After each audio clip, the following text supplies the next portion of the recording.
Again, mga ka-violet, good morning. Luluto tayo ng fried rice. Ayan, fried rice. Bawang yung nilagay ko sa fried rice. But first, ay nagluto ako ng beef loaf, mga ka-violet. Ayan. Nilunod ko na yung Oh my God!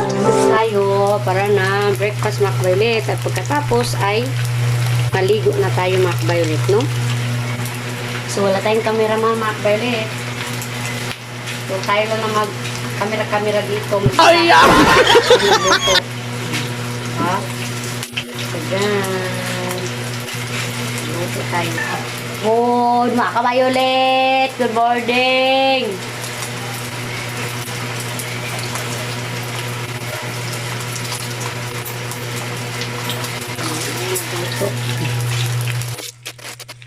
Basta rin natin, mga ka-violet.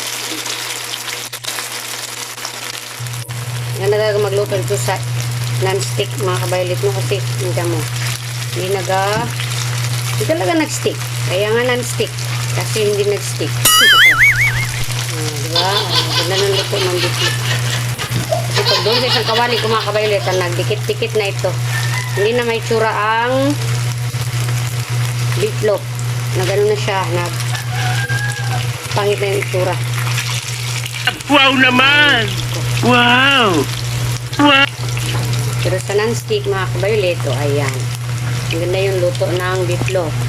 So, yun lang, mga ka-violet. At mamaya magluluto ng gulay. Ayan, meron ginisahin tayo ng gulay. Ayan. Ayan. O, ayan. So, mag-isa tayo ng gulay. Para naman healthy. Healthy ko na tayo. So, good morning again, mga ka-violet. So, cook muna tayo si Mami Violet dito. At, bye-bye!